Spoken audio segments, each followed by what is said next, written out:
All right, Inglewood, Cali, we should be live. We should be live now. Chi-Town, we're in the building. Mouthpiece included. The Winter Olympics. Mouthpiece included. Who gives a F?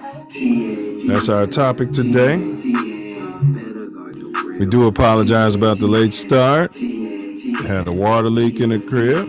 Had to get that tended to. But we in the building. The Silverbacks are in the building. This is an open platform.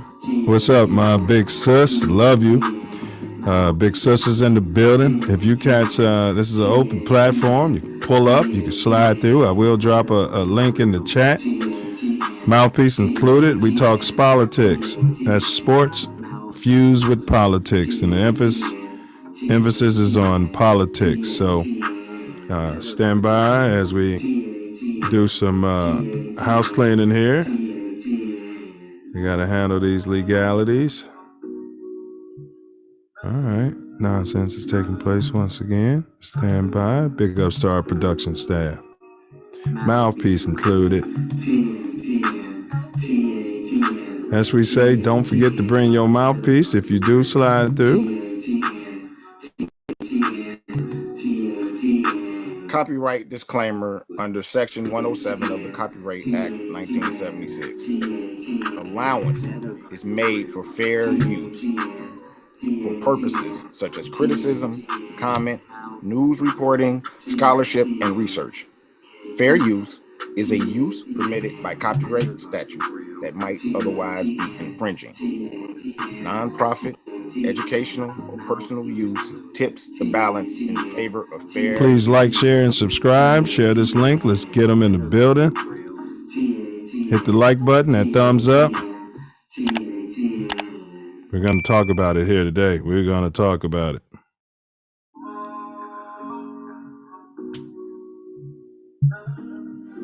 Who are the guys Mouthpiece included. We'll start shortly. And make the rest of the team look like a gaggle of girls. Okay, I'm in my local house, and this happened.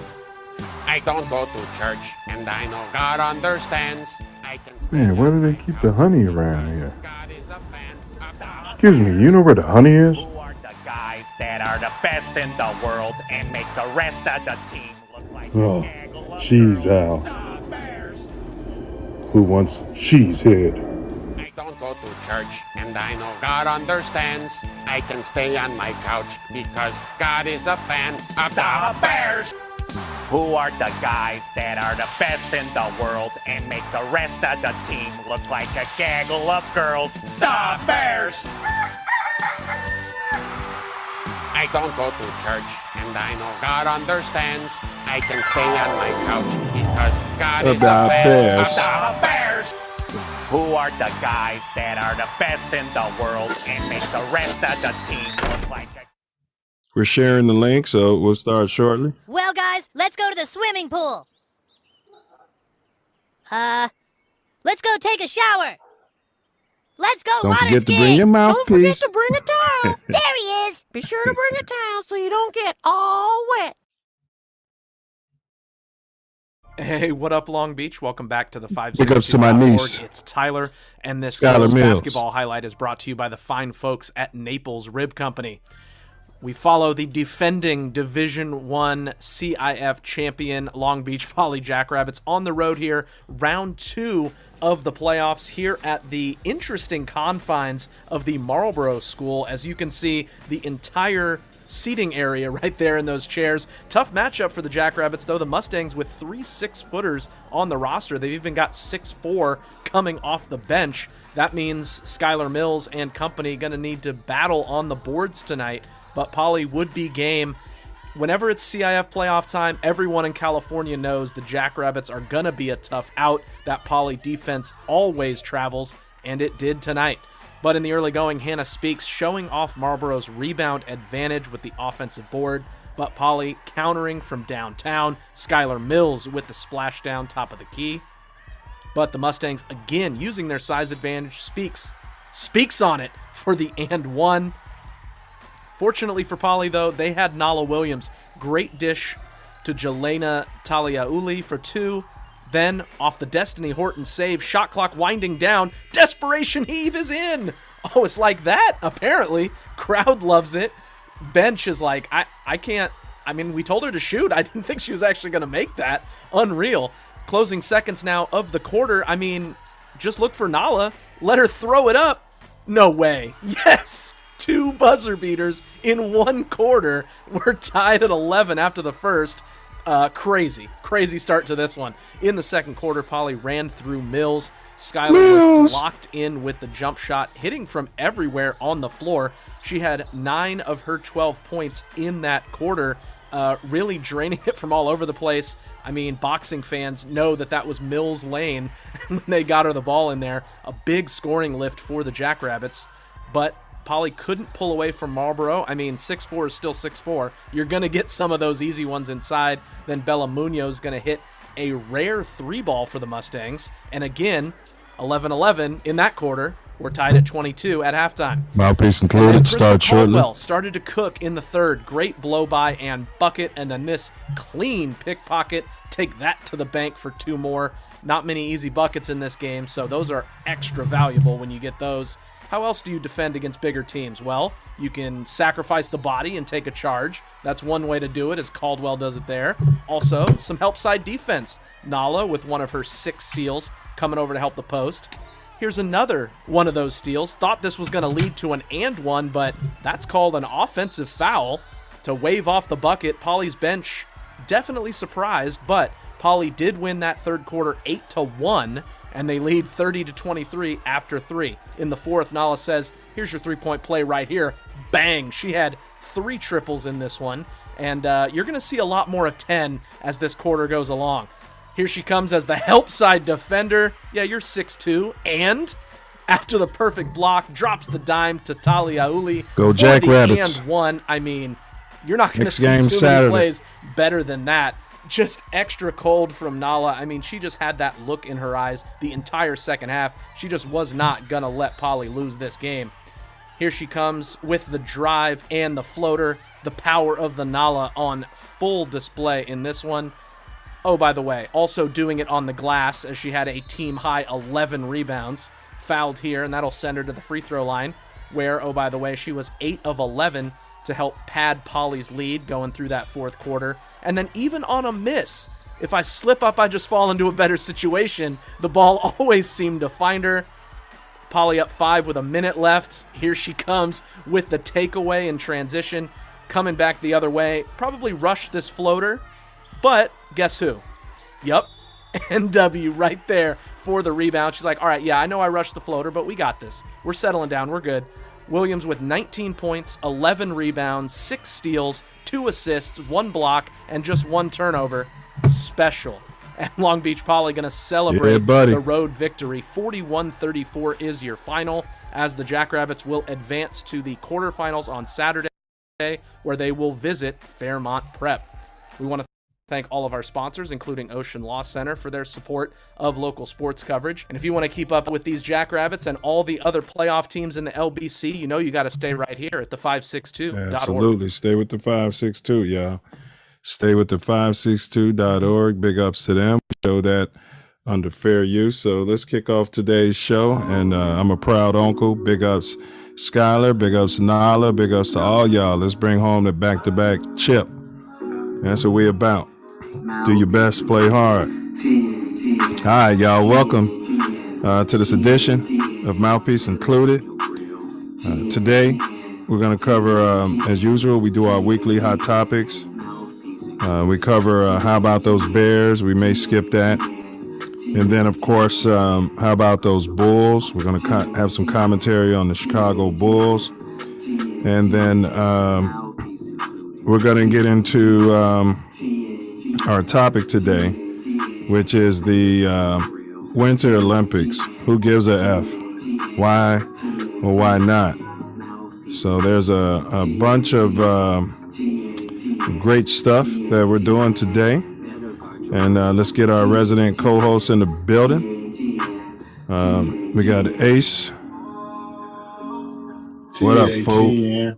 What up, fool? What's going on? TATN. What say you, bro? What say you before we jump this off? Man, I wish I could have came out and got some of that heat wave. I'm in the middle of a snowstorm here in the CHI. Well, Big you ups to Skyler and the Jackrabbits. facts. Look like they on their way to doing their thing again. Yeah, definitely doing a thug dizzle. Definitely doing a thug dizzle. That heat wave you were talking about is over. It's been freezing out here in SoCal. I mean, you know, Is it? 60. Yeah. Oh boy, I know you're cold. You know what I mean? See, I got my silverback sweatshirt on, Brody. Dressed for spring training. Absolutely. So let's go ahead and jump into it right quick, bro. For sure. All right, so we're gonna jump into the hot topic. First one, Devin Hester. Devin Hester was going to be on the Hall of Fame. Do you think he deserved to be voted in as a first ballot Hall of Famer when you consider he's a special teamer? Anyone that changes the game and has a sustained career I believe, should be a first ballot Hall of Famer. They had to change the rules. They say it was for safety, but it was the anti-Devin Hester rule to change the length of the kickoffs and the rules of blocking, and it was for Devin Hester. I mean, even coming out as a rookie, I remember going to a Monday Night Football game down in St. Louis when the Rams were in the Lou, and I told my guys down there, like, hey, we were through the, of course, banter back and forth, Bears, Rams. Yeah. I was like, hey, we got this rookie. I know he's gonna run one back, but there's no stopping him, and he ended up running two kick return and a punt return back on Monday Night Football against the Rams. It was quite exciting. Yeah, and he opened up the Super Bowl with a run back, which has never been done before or after. Right. And it'll never be done again. Well, let me ask you a serious question. And, we don't mean to play the race card. Do you think if Devin Hester was, drop dead gorgeous, blonde-haired, blue-eyed guy, you think maybe he would have gotten a stronger consideration in the first ballot? Well, I believe so. You got to consider who's voting for these Hall of Famers in the first place, and realize that it's a tight group, and it's not a group that you would consider as beneficial to a special teams player making it into the Hall of Fame.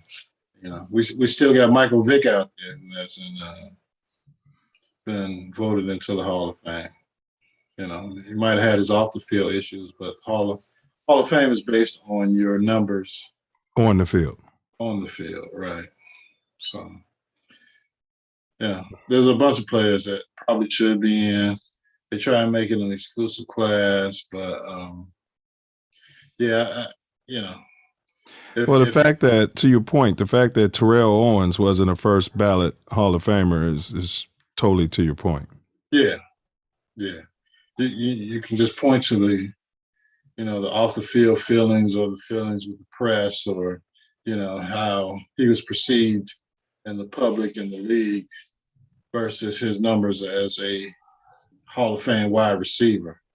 Well, the press doesn't like Bill Belichick, the highest paid coach in the history of the NFL. You think he'll be a first ballot Hall of Famer? Absolutely. All right, well, let's push past this. I'm in agreement with you. If it was my vote, I would have voted for Hester on the first ballot. Big ups to Devin Hester. You will get in. Small little tidbit, side note. He will be the third number 23 from the great city of Chicago to enter the Hall of Fame. Can you name the other two? Oh, that's easy. We got, of course, the GOAT, MJ. Michael Jeffrey Jordan, for anybody's listening. Okay. Number 2 is Ryan Sandberg. Yep, Rhino for the Cubs. Yes, sir. Yep. All right, so let's move on. Lovie Smith got hired, I believe, in Denver. Was it? Was it Denver? No. He convinced the people that he was working for that he should be the head coach in Houston. Houston. Okay, so Lovie Smith, who got fired after leading the team to the Bears to the Super Bowl and having them in the playoffs every year, I believe, except for one. And when he didn't make it, he missed it by like a half game or something like that. He got fired after 10-6. I always felt like he should have gotten another job in NFL. He earned that opportunity. That all being said, do you think in light of Flores's lawsuit against the NFL for their racist policies, I mean, we don't know what's in their heart, but do you think that in the light of Brian Flores' lawsuit against the NFL that Lovie Smith was a compromise hire, essentially? Oh, absolutely. They were consulting Lovie. Matter of fact, on the interviews they were doing on different coaches during their interview process, and trying to pick his brain on who they should hire. And eventually, I guess it came back down to we got a lawsuit. Maybe the officers in New York gave him a call and like, well, yeah, Lovie there. You feel comfortable with them giving them a chance for a year or two? Go ahead and do it. So, yeah, it was definitely a compromised hire. He wasn't really part of the process until the lawsuit came out. So yeah, he wasn't even named as one of the guys that they were considering. Right. And then once the league got sued, hey, we got one of them right here we can hire. Obvious compromise hire, but big ups to Lovie Smith. Glad you're back in NFL. Looking to see that Tampa 2, which the Bears will be running as well, the Lovie 2. So we'll see where the rubber meets the road. And big ups to Brian Flores. Keep suing those bastards. All right, we're going to move on. No tipping Pippin is tripping. No tipping Pippin. And my sister's in the chat. I believe she said he came in and ran up a big bill at her place of business and didn't bother to leave a tip or, left pennies. So no tipping Pippin, who I must say, to be respectful, he was extremely instrumental and crucial to our 6 chips in the great city of Chicago, to that great run we had in the 90s.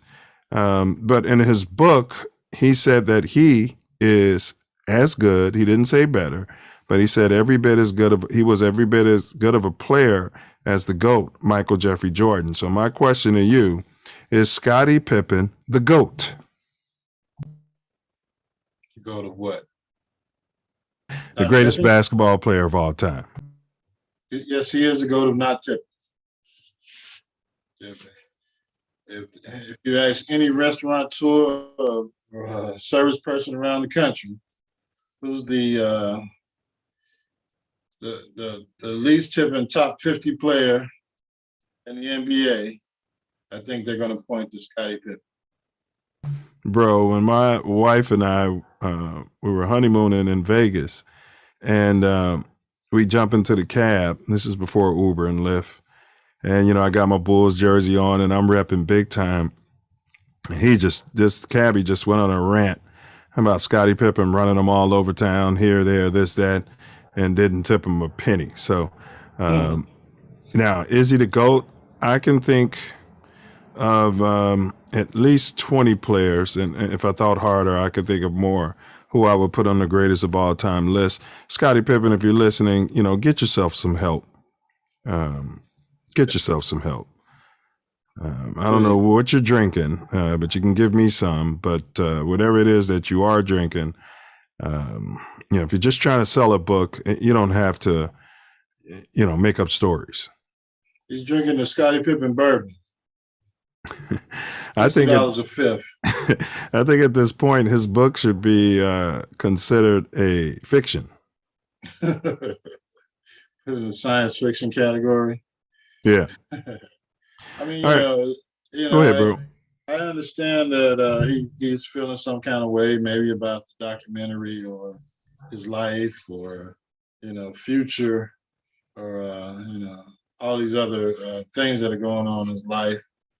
His son, unfortunately, left his realm. So, maybe all of this is playing into his brain before he goes into making all of these accusations and statements when he had his post playing 15 minutes of game. But come on, Scotty, let's get it together. You put yourself in a position where I'm sure Mike will never talk to you again. And, people of Chicago are going to lose a lot, have lost a lot of respect for you. Well, the Shavers clan was out here. Jeff and Nate. Yeah. You're talking about coming out for the football. And Darius. So I was over there kicking it with one of their family over in Leimert Park, and big ups to those guys. They were extremely hospitable. Yeah. So one of his cousin's best friend, one of his cousin's buddies, he agreed with Pippen. I told him, I said, because I respect you and, because you're being so hospitable, I'm not even going to have this conversation with you. Well, you still have a lot of anti-Mike supporters that are still pissed about the 6 championships and could have been 8 or 10 championships that we've been playing against, or 15 with the rules they're playing with now. And, they're still going to be butthurt for the rest of their lives, even though Mike's been retired for quite a while. All right, next hot topic. You and I and Nick Whitted, big ups to Nick Whitted. Big ups. All of us made a pledge, and I think JB was on here. We made a pledge, to cancel this year's Super Bowl, which I did, in fact. The halftime minstrel show that, everybody, that was a great show. And they had Mary J. Blige out in the parking lot, singing the Black National Anthem that you brought up last week. So the point I'm making is what we talked about, what we discussed was the fact that there's no black ownership. And Walter Payton had made a bid, put together a team, put together the money to have a team years ago, and they stabbed him in the back, rest Walter Payton's soul. So now we got Robert Smith and also Byron Allen on it to reportedly one of them are set up to purchase the Broncos. How do you feel about that? And is that a coon compromise? Well, it is a foot in the door. Coon compromise. It's progress. Go ahead, bro. there's no way that the NFL, because they're going to move if either of these guys, or both of the guys together, move to put a bid together to buy the Broncos, they'll vote on it right away. It'll go through right away because of the lawsuit that's going on with Brian Flores, just like the Lovey hire. But come on, it's putting lipstick on a pig.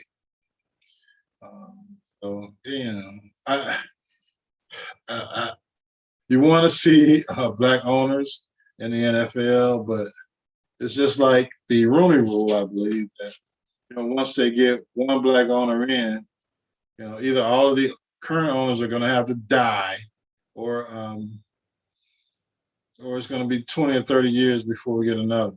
Because, the Shield is a money-making machine. And why would they want to share that with the field help, unfortunately? Yeah, I'm going to say it's definitely progress. And it was something that we indicated and agreed that it's necessary if you want to see black employees and black GMs, et cetera, it's going to start at the ownership level. You mentioned the Rooney Rule, which is the rule that every NFL team has to at least interview 2 minority players. The spirit of it was for black players, but, it's minority players before they hire a white coach, so to speak. So that all being said, they need to have a Rooney Rule for ownership. And so as much as I hate to do it, I will go ahead. And once it happens, I'll believe it when I see it. And if that happens, I will, tip my hat to the National Football League for at least showing some progress. So let's push past this. So Deion Sanders, the head coach of Jackson State, he has a bid to turn that around and get us to send our sons and athletic daughters to these historically black colleges and universities to turn everything around. He's got his foot in the door. He's got that program on the uptick. What do you say about him allegedly interviewing with, primetime colleges? Even Florida State is interested in him the whole time while he's recruiting people's children to sacrifice, which means to make holy, to sacrifice and, give up all the milk and honey and, start a trend of us supporting our own black programs. Is he waffling? I mean, he's absolutely waffling. If you're going to come out and say you want to change the narrative of HBCUs, change the position of these schools in the NCAA, then there's no reason for you to interview with these PWI schools. It can be for the money because, you've had your NFL career, you had your post-NFL career in broadcasting.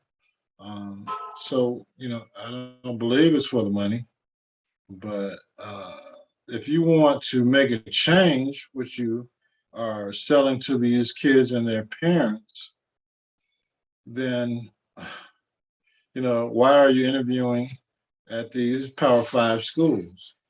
There's absolutely no reason for it. Your change is at Jackson State. Your change is making something happen, getting other high-profile coaches in these HBCU schools. So, absolutely, he's waffling. There's no reason for him to interview. And I'm going to agree with you. And Deion Sanders, if you're listening, had you been interviewing with other HBCUs, I'd tip my hat to you. Yeah. Yeah. There's no reason. Yeah, it's hypocritical, Deion. We support you. And if you came out there and said you're going to fight the good fight, because now it starts smelling like you couldn't get a job at one of these other places until you got you some head coaching experience, and you're just using HBCU as a stepping stone to go coach at Alabama or Mississippi State. Right. Yeah. Or your alma mater, Florida State. They'll take you after you supposedly one of their top recruit in the country that was going there. So they figure if you get them to Jackson State, once they step foot on Florida State campus and you do your razzmatazz, they're definitely going to come there. So it's a big disappointment on the part of Deion Sanders. Yeah. And especially when you consider he maybe doesn't need the money. We don't pocket watch here. Everybody needs their money. But at the same time, it's they're going to use you, Deion, in order to get recruits, and they're going to fire you the first chance they get because they see what you're trying to build over there, and they see that other ex-professional players and everything are starting to move in that direction. Why sit around and complain? I can't get hired. Go to a HBCU, build a platform, and show everybody what you can do. Right. All right, well, we're going to jump down to how about those Bulls. Now, when I did this, it was yesterday, so I don't know if they played today because, quite frankly, I don't watch TV anymore, but rarely. But when I did this report, the Bulls were 37-21. 7-3 in their last 10, so they're trending back up again. They're in second place. They were a half game behind the Heat. You got anything to add about the Bulls before we jump on topic? Yeah, absolutely. The Bulls have won 5 in a row, leading into the All-Star break. So even with the players that they're missing and Ball and Caruso, they're playing well. Won 5 in a row. And matter of fact, your MVP candidate, DeMar DeRozan, just set a record, or just broke Will Chambers' record of scoring at least 35 points in a game and shooting at least 50% from as far as field goal range. So for the last 7 games. So, Bulls are doing their thing while they're treading water, waiting for players to come back. But definitely, they're beating the teams they're supposed to be. You know, hopefully when the guys that are waiting on come back, they can beat those teams that took them Well, to the woodshed. well, how is Levine doing since his return?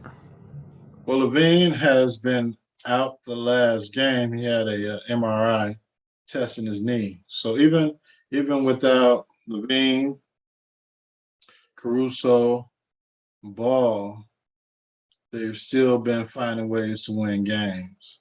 The report just came back yesterday that his knee is okay and he can play. There's no major injury to it. So they're going to rest it.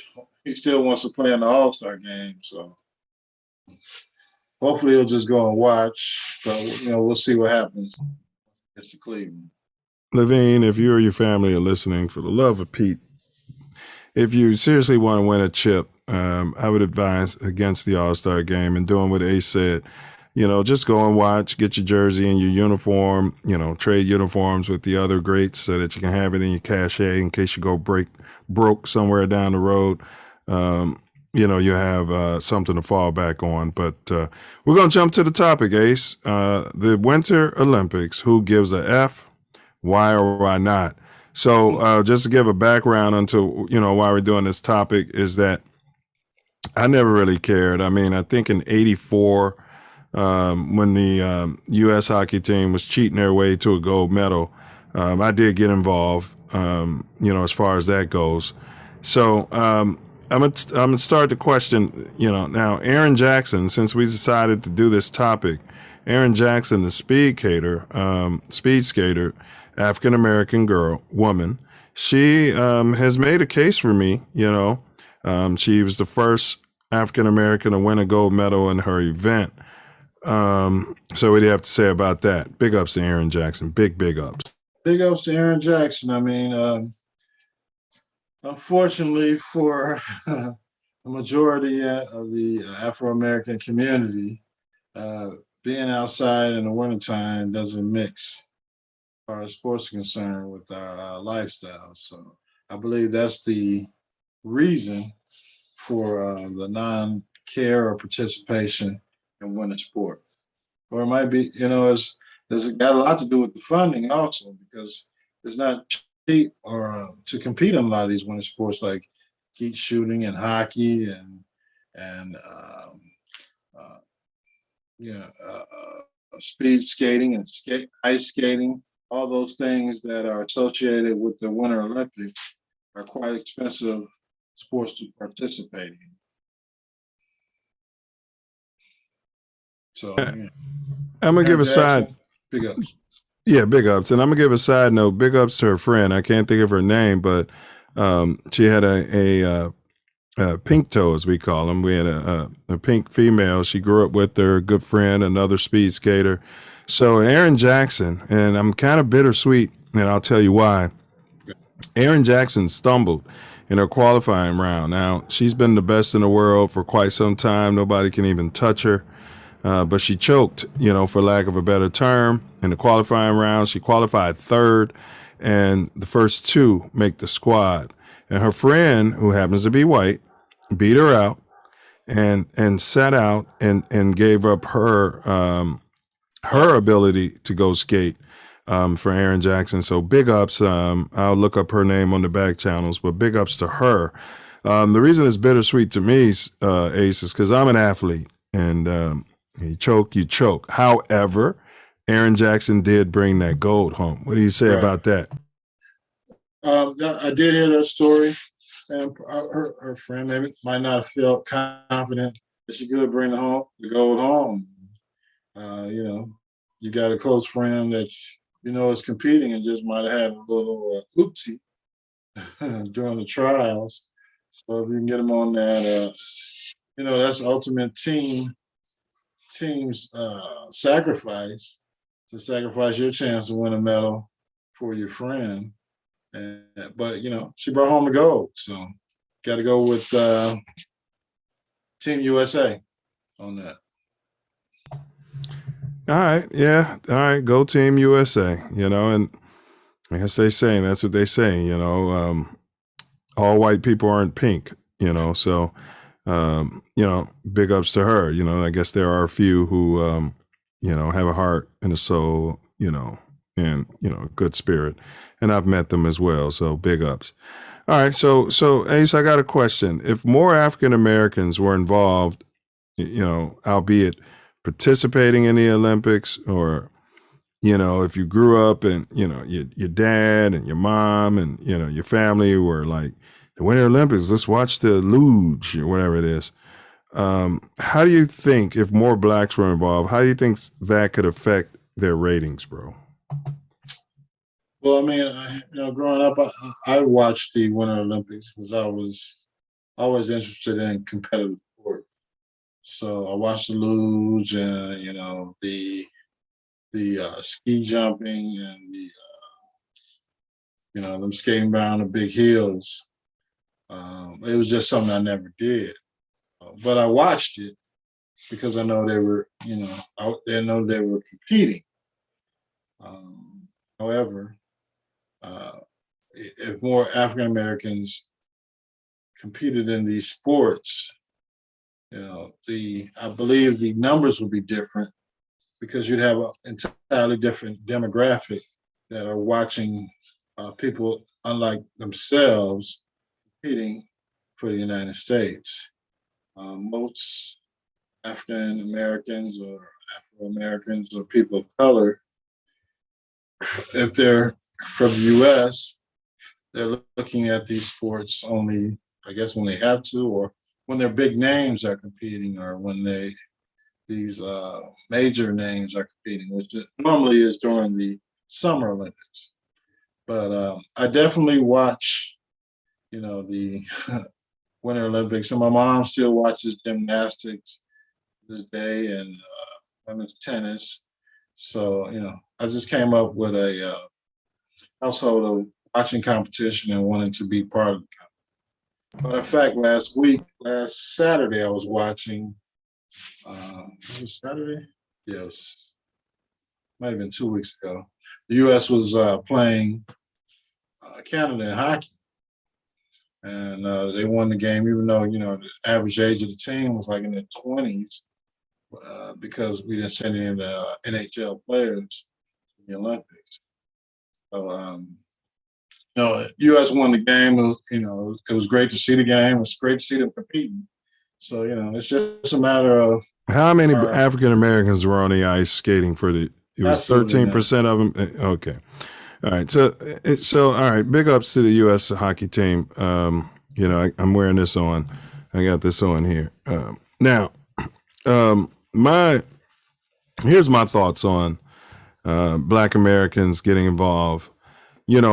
They held us out of the NFL for years and years and years. They held us out of the NBA for years and years and years. And a funny thing happens, when we break that color barrier, these institutions start actually making more money. Yeah. Right. There's something about the melanin within us, bro. Our hip hop swag, for lack of a better term. It's almost like if we're doing it, everybody's doing it. We wear baggy pants and then they're wearing baggy pants in the suburbs. So I think if there was more of a concerted effort, to get us involved, start popping up, ice arenas, outside of the schools and get us playing hockey and things of that nature. I think it would create a buzz around the sport and more people would care. It's great for marketing. Yeah, it's a good look. All right. What are your favorite events in the Winter Olympics? Do you have any? My favorite events? Well, I don't really care for the snowboarding, which, I guess was a mix of the Winter Olympics and the X Games. Yeah. But I always like the skiing. Either the skiing down the slope with no sticks, or the slalom course. So I was they got the jump too, don't they? The ski jump or something. Yeah, I like ski that. Jump, yeah. Yeah. They do that with. That's what I was talking about with no pole. I don't think it. So yeah, I was like that. I've never been much into the hockey until this year when they were really competing because you got the young guys out there that want to win a gold medal out in college. But You don't like the ice skating where the guys come out there with those tight little tights and spin around on the ice? I've never watched that ever. Well, yeah. So to your point, yeah, I do like that ski jump. I don't even know what that event is called. And again, I haven't wanted to watch it for years, but that's something I would watch. And also the hockey, the hockey, I would watch that as well. Hockey could be pretty riveting.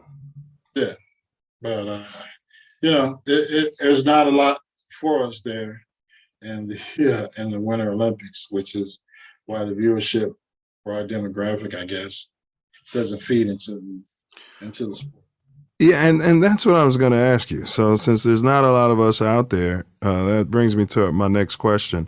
And feel free in the chat to respond in any way. And I did drop the link in the chat if anybody wants to pull up. But if you do slide through, don't forget to bring your mouthpiece. Don't forget to bring your mouthpiece. So with that being said, why aren't blacks or African Americans, whatever you want to call us, why aren't the melanated participating in such sports? I hear a lot that the winter sports cost money. Talk to me about that. Well, I mean, I think that's the major part of it, the economics and access to, training. As far as, the economics, hockey and skiing and skating, as far as the trainers and the ice time, it's all quite expensive. Matter of fact, here in Chicago, they built a hockey and skating arena right on 115th and Western. I've never seen any flyers in any city or even on the southwest part of the city, asking kids to come over there to ice skate or train for hockey or any of that since it's been open. And it's right in the Beverly area. It's close to different areas where, they can have some diversity in this particular arena, but it's never been pushed to any type of diversity in. Yeah, but that being said, right over there at Midway Pleasance, over there by the University of Chicago, they pour water out there and there's ice there for free. How do you explain that these, I don't want to say poor Eastern European countries, they can do it and they don't seem to have much money? I mean, how much could a pair of ice skates be and a hockey stick? I mean, we played baseball, bro, without the equipment back during the Negro Leagues and we still shine. So what's going on there? Well, I mean, they have interest in, the countries that you're talking about are countries that are in this Eastern European bloc that have cold winters, have interest in these sports because they don't excel in baseball. They may send teams to the Olympics in basketball, but the majority of their opportunity to win any type of medal or gold medal or any type of medal comes in the winter sports. So, well, to your point, that explains why maybe some African nations aren't there and some cats, around the Ecuador below there. But, you got Minnesota here, you got Illinois, you got Wisconsin. There's many blacks there. So, it runs me into my next question, Ace. Why don't black people in this country give a flying F generally? We're not all a monolith, I'm sure there's, those of us who love it, right? But why don't we give a flying F about the Winter Olympics in your opinion? I mean, we're tropical people. We like warm weather. I mean, come on. We like being outside in the summer. We like hanging in the spring. We like kicking it in Miami, Florida. We like kicking it in LA or, Atlanta. all these states and cities that have warm weather. So, there is no real interest in being on ice, in snow, and training and curling and slalom and ski jumps and hockey for the expense and probably for the quote unquote trials and tribulations they would have to get to compete in an Olympic sport with their melanin inside their bodies. All right, so you made me think of a point. I think my question to myself, it's kind of rhetorical, is why isn't American football an event? I mean, that's considered a wintertime sport, and I would say that our wintertime energies as the melanated, it doesn't stop us from getting out there on that football field, in these Midwestern cities and in these places where it's cold. So maybe if football became, I'm just thinking of this question now, like, American football, you got football in the Olympics, in the Summer Olympics, just soccer as we know it, yeah, maybe American football needs to be added to the list of events. Well, I mean, first of all, you wouldn't get the cooperation of the NFL. And,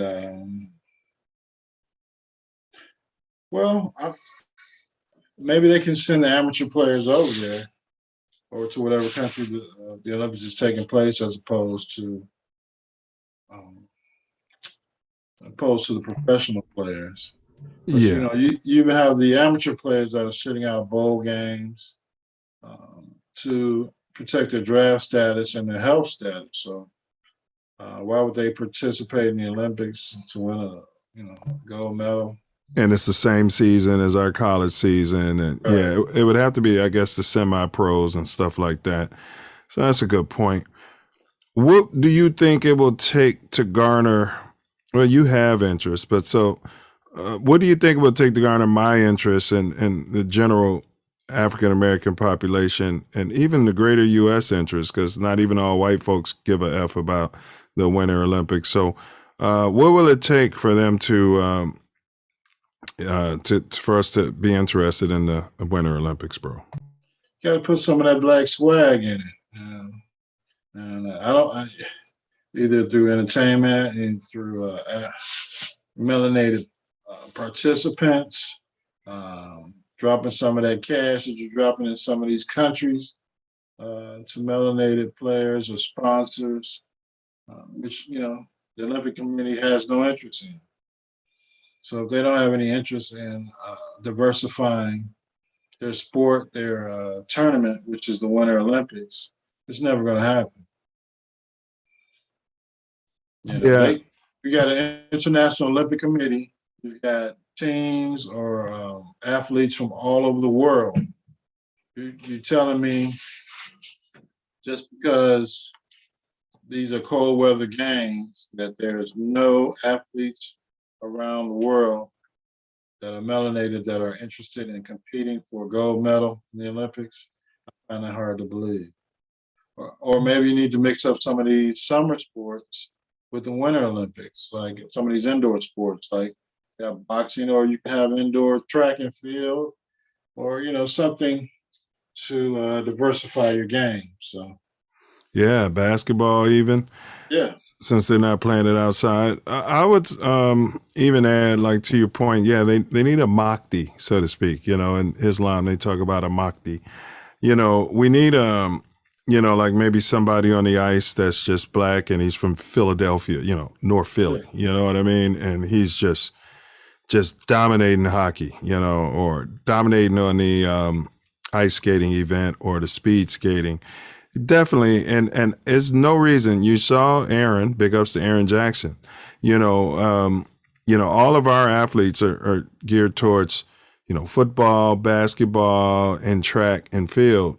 And so some of these, imagine if, what's the Jamaican's name that is the fastest in the world? Bolt. Yeah, imagine if Usain Bolt or somebody said, listen, we're going to take you into this ice arena and, see how fast you are on these skates. Imagine how fast he would be and how he would dominate that sport. I mean, we've had African American speed skaters in the past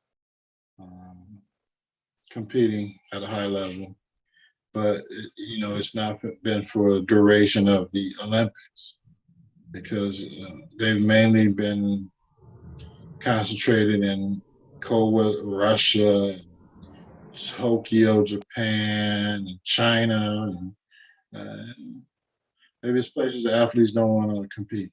So got to take all of that in consideration. Yeah, maybe it's the fact that racism makes the world go round, and you need some melanated people out there competing to get everybody in front of their TV sets.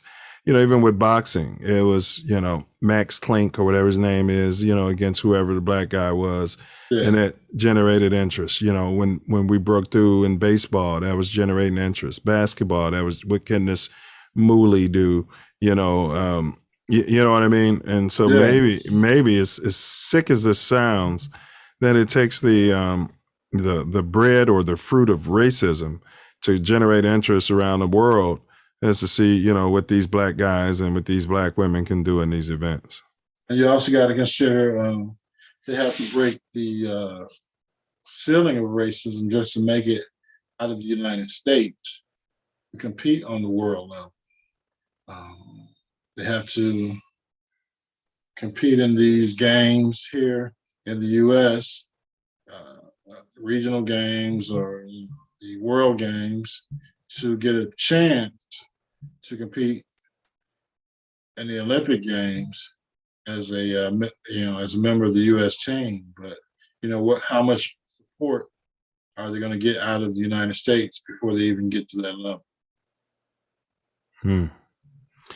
All right, bro. I think we unpacked this. Is about as much as it's worth because nobody really gives a F about the WO, the Winter Olympics. Sure. Anything that we haven't covered regarding this topic that you want to speak on, bro? I think we hit most of the nails on the head. If the Team USA wanted to create more diversity in their Winter Olympic team, they could put votes for changing some of the sports around, or they got to support athletes on a local level, put them on up to diversify the U.S. team going into the World Olympics for the next 100 years. If they don't support it, it's never going to happen. All right, well then I'm going to hit my final words, and then I'm going to throw it to you. Big ups to Erin Jackson. If you cats haven't listened to the words that she's saying, she's not bashful about wanting to be a influencer for Black American women. She makes me proud to be a Black American, and so that all being said, I just want to give a big ups to her and apologize. I was asleep on you, and it's funny that she wasn't getting a lot of marketing, like you were just saying, Ace, as far as the U.S. getting behind, she was the best in the world, and I didn't know about it until she stumbled until she won the gold medal at the Olympics. So, but big ups to her. If anyone hasn't seen it, hasn't seen her interviews, I think you'd be really pleased at what she's about. She's not cooning out there. She's not jigabooing out there. So that's, all I got for my final words. And then I'll open it up to you, Ace, for your final words, bro. Well, I also want to send a big ups to Erin Jackson for competing on the ultimate level as far as the Olympics are concerned, and winning a gold medal for her country and for herself. Unfortunately, in this country, this world that we live in, Sha'Carri Richardson, who failed to make it to the Olympics because of taking a banned Reefer. substance. Reefer. Who smoked reefer had all kind of publicity and coverage concerning her lack of making it to the Olympics versus someone that won a gold medal for the United States. And, you know, controversy always brings publicity, but if you believe that winning the Olympics or the gold medals or competing at a high level is what you're putting the athletes out there for, it's a shame that someone that didn't make it to the games has more accolades or more consideration than you have an athlete that won a gold medal at the Winter Olympics, which is the first time in the history of the Olympics that a African American won a gold medal in her sport. So, unfortunately, this is the world we live in. Hopefully, we can make change. We're trying to make change in the NFL by not watching the Super Bowl, which I didn't. I walked past the TV when they were doing the halftime show. I watched it all. I think a couple of days later on YouTube, but Yeah, my wife was watching and I slept through it. But go ahead, bro.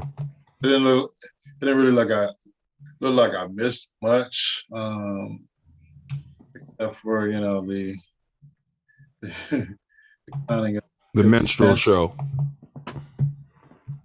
So, come on, folks, let's get it together. Let's do what we got to do to be who we got to be.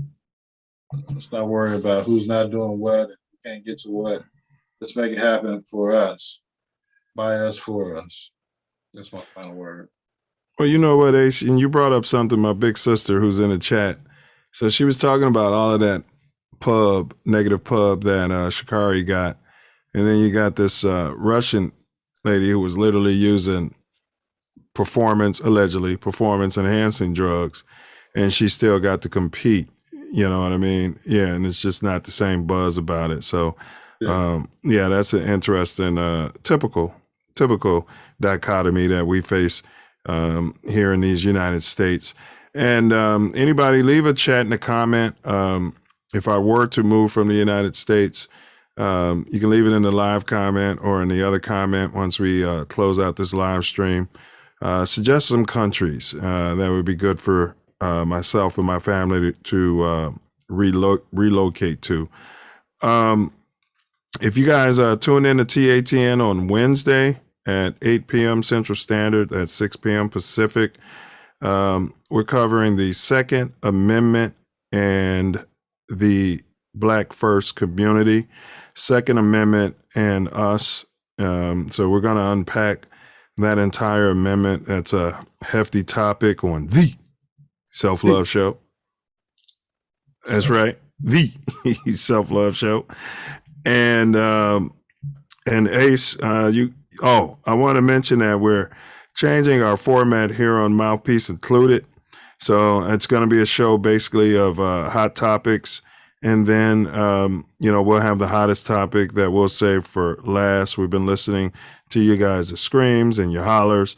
You seem to like how we flow through the hot topics. So that's where we're moving to. It's a minor change to our format. Ace, you got any ideas for the hottest topic next week?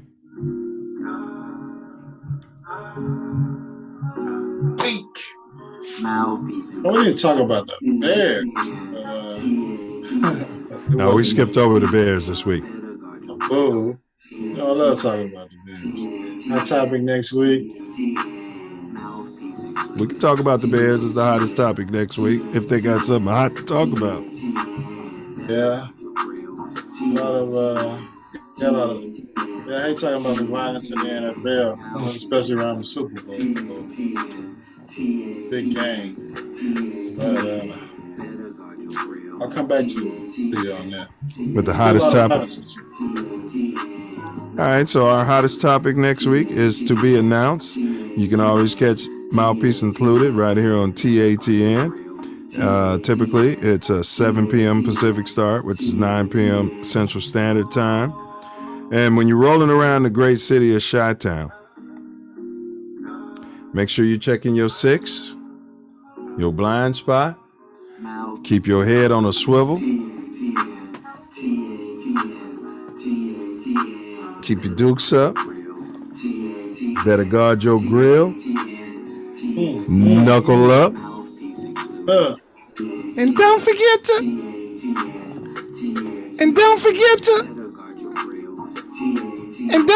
to bring your mouthpiece.